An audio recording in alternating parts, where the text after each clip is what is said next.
ಅದನ್ನ ಉಪಯೋಗ ತಗೊಳ್ರಿ, ಕೈಸಿದ ಮಾಡ್ರಿ. ದೃಷ್ಟಿ ಎಡಕ್ಕಿರ್ಲಿ, 3 ಬಾರಿ ಉಸಿರಾಟ ಮಾಡ್ರಿ.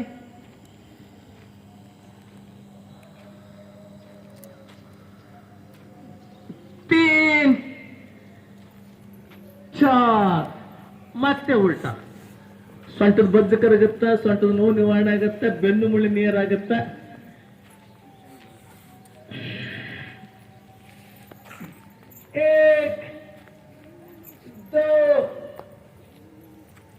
ದೃಷ್ಟಿ ಎಡಕ್ಕಿರ್ಲಿ, 3 ಬಾರಿ ಉಸಿರಾಟ ಮಾಡ್ರಿ.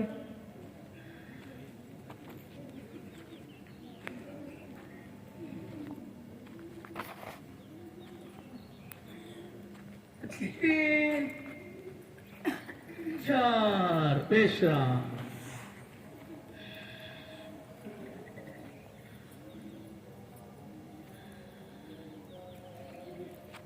ಕಾಲುಗಳು ಎರಡು ಕಾಲೇ ನೀವು, ದೇಹ ಬಟ್ಟೆ ಕಾಲು ಇಬ್ಬರು. ಏನು ನನಗೆ ಇಬ್ಬರು ಮಕ್ಕಳಿದಾರ ಅಂತ ತಿಳ್ಕೋಬೇಕಲ್ಲ, ಎತ್ಕೋಬೇಕು ಮಗನಲ್ವಾ.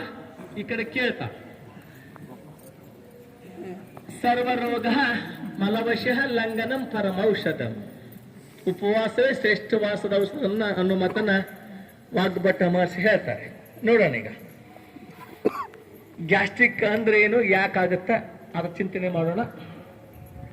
ಗ್ಯಾಸ್ಟ್ರಿಕ್ ಹೇಗಾಗತ್ತೆ ಅಂದ್ರೆ ಬಹಳ ಉಪವಾಸ ಮಾಡಿದ್ರೆ ಆಗತ್ತ ಅಂತ ಹೊಸ ಮಂದಿ ಹೇಳ್ತಾರ. ಆ ನಿಸರ್ಗ ತಜ್ಞರು ಪದೇ ಪದೇ ದೇಹಕ್ಕೆ ರೆಸ್ಟ್ ಕೊಡದಂಗಿದ್ರೆ ಗ್ಯಾಸ್ಟ್ರಿಕ್ ಸಮಸ್ಯೆ ಆಗತ್ತೆ ನಿಮ್ಗಂತ ಅವ್ರು ಹೇಳ್ತಾರೆ. ಏನ್ ಮಾಡ್ತಾರ, ಒಂದು 15 ಅಡಿ ಹತ್ತು ಅಗಲ ಮಾಡಿ 15 ಅಡಿ ಆಳಕ್ಕೆ ಗುಂಡಿ ತೋಡ್ತಾರೆ. ಗುಂಡಿ ತೋಡಿ ಏನ್ ಮಾಡ್ತಾರೆ, ಗಾಳಿ ಕೆಲಸ ಗೋಡೆ ಕಟ್ಟಾರ. ಇರ್ತದಲ್ವಾ, ಒಂದು ಇನ್ಲೆಟ್ ಒಂದು ಔಟ್ಲೆಟ್ ಇರ್ತೈತಿ. ಮಧ್ಯದಲ್ಲಿ ಗ್ಯಾಸ್ ಹೋಗ್ಬೇಕಲ್ಲ, ಒಂದು ಪೈಪ್ ನೋಡಿ ಗದಲ್ವಾ. ಇದು ಗುಂಡಿ ರೆಡಿ ಆಯ್ತಲ್ವಾ, ಗುಂಡೆ ರೆಡಿ ಆಯ್ತು. ರೆಡಿ ಆದ್ಮೇಲೆ ಏನ್ ಮಾಡ್ತಾರ, ಈಗ ಬಂತಲ್ವಾ, ಈಗ ಏನ್ ಮಾಡ್ತಾರ, ಅದು ತುಂಬುವರೆಗೂ ಒಂದು 2 ಟ್ರ್ಯಾಕ್ಟರ್ ಸಗಣಿ ಏನ್ ಮಾಡ್ತಾರ, ಸಗಣಿಯನ್ನ ನೀರಾಗಿ ಚೆನ್ನಾಗಿ ಕಾಯಿಸಿ ಅದು ತುಂಬಿಡ್ತಾರಲ್ವಾ, ತುಂಬಿಡ್ತಾರ. ತುಂಬಿದ್ರೆ ಮತ್ತೆ ಏನ್ ಮಾಡ್ತಾರ, ಅದಕ್ಕೆ ಏನಾಗ್ತಾರ, ಬಿಸಿಲು ಬರಿಬಾರ್ದು, ಗಾಳಿ ಬರಿಬಾರ್ದು. ಏನ್ ಮಾಡ್ತಾರ, ಒಂದು ಡ್ರಮ್ ಹಾಕ್ತಾರಲ್ವಾ, ಒಂದು ಡ್ರಮ್ ಹಾಕ್ತಾರ.